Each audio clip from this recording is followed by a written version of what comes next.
Hello everyone, Unknown Reefer here, bringing you a product review in this video, and it'll be for this H2Ocean compact ATO if the camera will focus on it. There we go. Now, I've used for many years, oh, dogs are going to get in the way now. I've used for many years like a really dirt cheapest one I could find on Amazon, float switch ATO. Worked really well, lasted me probably nearly 4 years. Never really had much problem with it, other than getting the pipe secured and some of the little brackets to hold the float switches on the pipes went a bit brittle.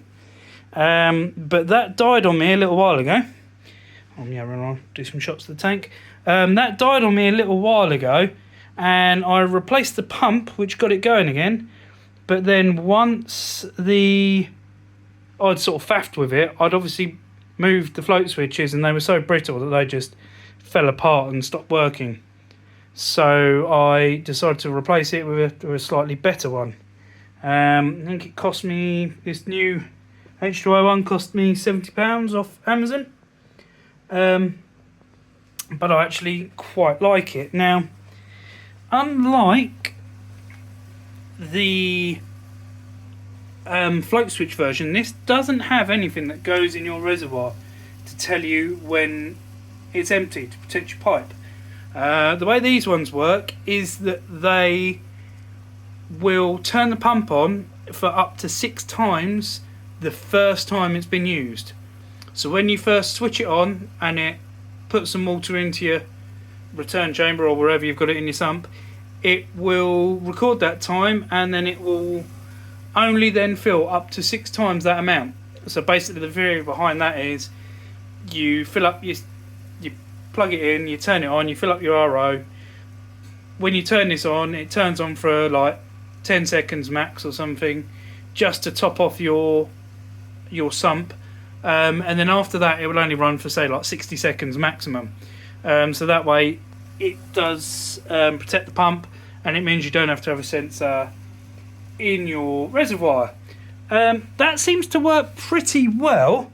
The only thing I would say about that is if you get a power cut and then it turns back on, you then get a little bit of water going. It could be on for like a second or like half a second.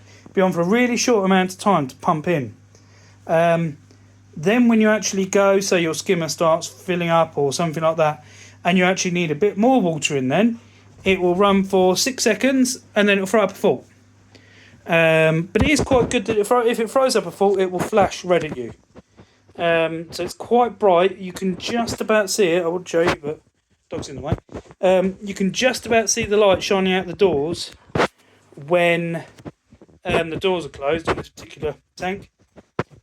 So you can see it flashing red. And the way I always feed the tank is I use this pot, and I take a little bit of water from the sump, and I defrost the food in, and then I chuck it in the feed hatch. Ignore that, it's just the dogs having a play. Yeah, so I always check it every day anyway, look at the water level and check for any faults. But in the evenings before I go to bed, when I turn the TV off, I can see the light shining at the bottom of the tank, and I can usually see if that's red and flashing. So it's a good system, but the only little thing you might need to keep an eye on is if you get a power cut, it's worthwhile maybe turning it off, dropping your level in your sump a little bit, turning it on, so it can run for a couple of seconds, and then you've at least got like 15 seconds, 15 seconds or something for it to fill up. That way you shouldn't then get a fault come up.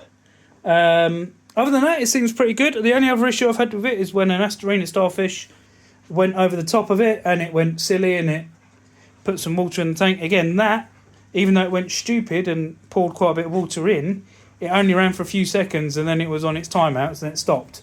So although the level in my sump did go up a little bit, which caused my skimmer to go a bit nuts, it wasn't an end of the world because I've got the water volume. If it dumps a bit extra water, a couple of extra litres of fresh water that it's not meant to in the tank, it's not really going to throw the salinity off too much. So yeah, ultimately I would say they're pretty good. I've only had it about 3 months now. Nice and simple to install like all the others.